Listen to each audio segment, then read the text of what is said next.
with Richard Nixon and Myra Breckinridge. He also wrote numerous screenplays and works for television. His comments on the question and answer period last about an hour.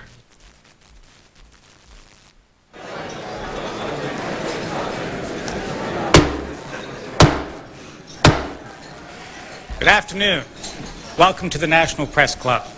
My name is Gil Klein. I'm the club's president and a national correspondent with Media General newspapers, writing for the Richmond Times-Dispatch, the Tampa Tribune, and the Winston-Salem Journal. I'd like to welcome my fellow club members in the audience today, as well as those of you who are watching us on C-SPAN or listening to us on National Public Radio. Before introducing our head table, I would like to remind our members of some upcoming speakers. Monday, we have Martti Ahtisaari, the President of Finland. On Tuesday, November 15th, we have Spalding Gray, monologuist and poet-journalist. We'll talk about how I came to do what I do. And on Thursday, November 17th, Robert Eaton, Chairman and CBO of the Chrysler Corporation, will talk about the automobile in today's changing society. Audio and videotapes, as well as transcripts of National Press Club lunches, are available by calling 1-800-500-9911. If you have any questions for our speaker, and I certainly trust that you will, please write them on the cards available for you at your tables, pass them forward, and I will ask as many as time permits. I'd like now to introduce our head table guests and ask them to stand briefly when I call their names. From your right is Michael Causey of Telecom Publishing Group. Jacobo Goldstein, La Tribuna of Honduras. Bridget Schulte of Knight Ridder Newspapers. Martin Tolchin, publisher and editor-in-chief of The Hill. Deborah Howell, Washington Bureau Chief of Newhouse News Service. Barrett Prettyman, partner at Hogan and Hartson and friend of Mr. Vidal since high school. Skipping over our speaker for a moment, we have Christy Wise, freelance journalist and chairwoman of the National Press Club Speakers Committee. Barbara Harris, president of National Capital Resources and the member of the Speakers Committee who organized today's luncheon. Mario Rossi, author. Andrew Glass, Washington Bureau Chief of Cox Newspapers. And finally, Vera Glasser, freelance journalist. I'd also like to acknowledge that Paul Newman and Joanne Woodward are in our audience today. They're friends of Mr. Vidal's. I understand that Paul Newman has been critiquing the salad dressing. Also, I'd like to thank staff members Melissa Bender, Sherry Burton, Melanie Abdow-Dermott, and Jeff Tarbell for organizing today's luncheon.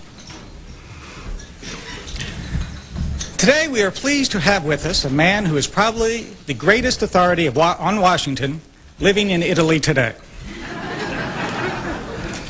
Mr. Gore Vidal knows this town only as someone who grew up here, immersed in politics can. His grandfather, Senator Thomas Pryor Gore of Oklahoma, was blind, and the young Gore spent hours reading the congressional record to him.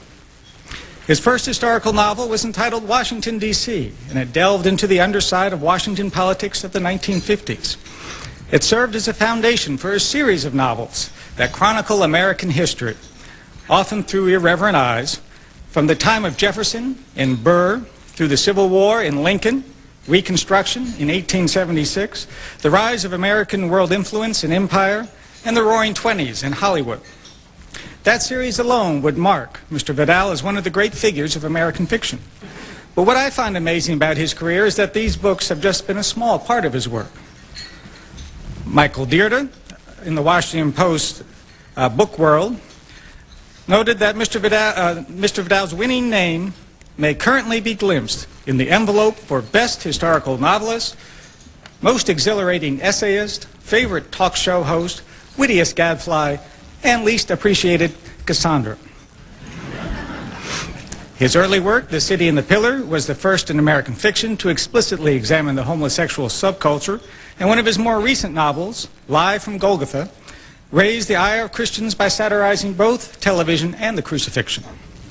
He has written for television and film, and his Visit to a Small Planet became a Broadway hit. His collection of essays, published last year, won the National Book Award. He has been a politician, running unsuccessfully for the House and the Senate, and it has been said that he has had ambitions to be President of the United States. Let's hope he doesn't achieve that the way his character did in his satiric comic novel Kalki, by killing off everyone else in the world. As Michael Dierda concluded, Gore Vidal is the master essayist of our age, and we should thank the gods that we still have him to kick us around. Ladies and gentlemen, please join us in a warm press club welcome for Mr. Gore Vidal.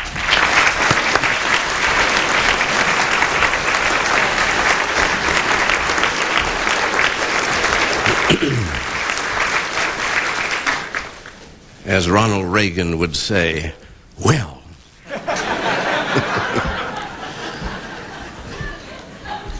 Which hat will I wear today? I think I'll wear Cassandra.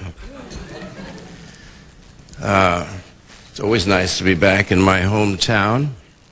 And here, I've spoken here a dozen times over 30 years, as my father did before me and my grandfather before him. So this is a family affair.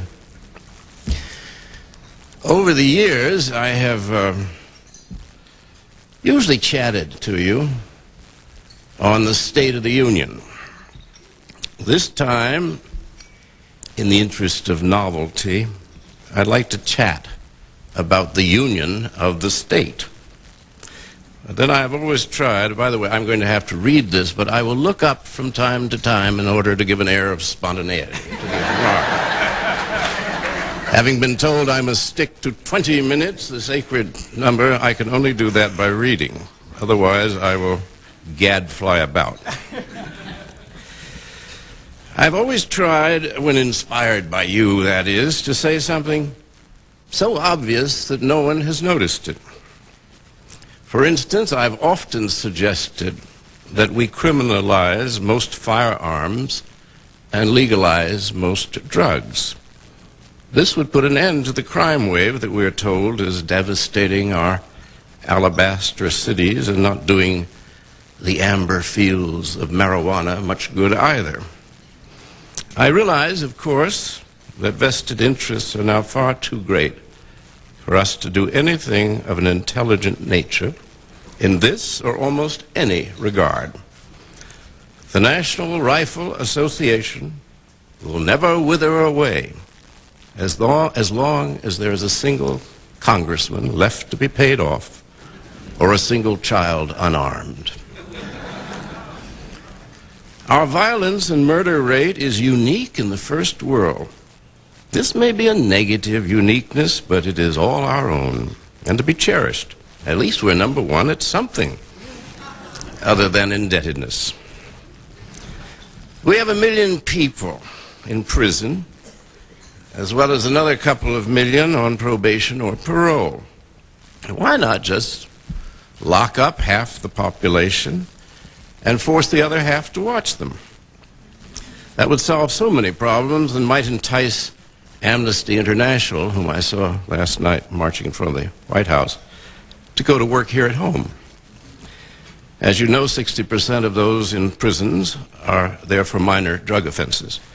They are not dangerous to the public, and even though our ever-kindly government thinks that they are dangerous to themselves, they should still be allowed to pursue their constitutional, if unhealthful, happiness in freedom. Certainly they do not deserve to be confined to the American prison system, which a Scandinavian commission recently reported as barbarous beyond belief in a supposedly first world country. Unfortunately, the rulers of any system cannot maintain their power without the constant creation of prohibitions, which then give the state the right to imprison or otherwise intimidate anyone who violates any of the state's often new-minted crimes. Without communism, once monolithic and on the march, Our state lacks a Wizard of Oz to terrify all the people all the time. So the state now looks inward at the true enemy, who turns out to be the people of the United States. In the name of correctness, of good health, even of God, a great harassment of the people at large is now going on. Although our state has not the power to intimidate any but small, weak countries, we can certainly throw most Americans in prison for violating the ever-increasing list of prohibitions. Will this change for the better next Tuesday, as we all hang on what Alfalfa Bill Murray used to call tender hooks? No. Things are going to get a lot worse until we apply the state's new white hope to the state itself. 3 strikes and you're out. We all know about the strikes, but when it comes to the state, what is, what will be, what should be, out. I have an idea. But first let me confess that under our present system of government, no useful change of any kind is possible. In 1950, Harry Truman militarized our economy and our state, a militarization that should have ended with the fall of communism but did not. New enemies are now selected rather desperately on a monthly basis. Saddam II is currently on view, while Korea II is now in rehearsal. Noriega is gone, but the evil Gaddafi, with his ever more challenging eyeliner, is still at large. How can any of us sleep at night as long as there's so much evil loose in the world for this pure nation to root out? You know, one of the nice things about addressing the national press, as incarnated by you, is that like some great lighthouse, one's ideas will be promptly disseminated across the land. Great shafts of light from here within the Beltway to those who dwell, as Mark Twain liked to say, in darkness. But seriously, I have in the past, from this podium, launched a number of ideas, notions about the nature of the national security state, about the essential totalitarianism of monotheism, the astonishing fact that revenues and disbursements of Social Security are not a part of the federal budget. This is always a surprise. And finally, the need for a new constitutional convention in order to restore and demilitarize, after a half-century, the original republic. In those days, I was working on the idea of restructure. I wanted Congress to take back from the executive its 2 great powers, that of the purse and of war. I wanted to make autonomous a Supreme Court, that when it is not a 9-person legal counsel to the executive, is a permanent supporter of the great institutional corporations, international as well, that pay not only for Congresses, presidents, and courts, but for the media as well. Of course, I have no idea how to curb or even to get the addresses of our true masters. I once did a piece on ITT. I couldn't find where it lived. Where does ITT hang up its hat, you know? Switzerland, Luxembourg?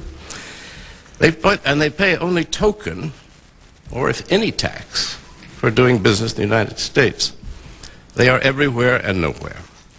They finance the political campaigns of the 2 parties, which are in effect the one party of permanent governance. I suspect that not even an army of St. George's can kill this billion-headed dragon. A restructuring of our old Constitution and Bill of Rights would still not free us from their control. So I've shifted ground. A week or 2 ago, I noted in Time magazine that an idea I expressed here some 10 years ago, an idea that gave many of those present a good chuckle, too, has now entered slowly the bloodstream of political debate. I suggested here that we follow Jefferson's original notion that there be a constitutional convention every 30 years or so, Let each generation readjust and revivify the machinery of the state. To my amusement, one of the acknowledged philosophers within the sacred Beltway has taken up my proposal. Mr. Kevin Phillips in Time magazine actually attacked this beautiful city, built, if not on a hill, at least on a once very attractive swamp, back in 1800. And he quotes Jefferson's warning that when every aspect of government is drawn to Washington, he meant the city, not the general, Washington, in his words, would become as venal and oppressive as the government from which we separated. That was England, by the way, not the Disney studio, so recently and bloodily thrown back at Bull Run.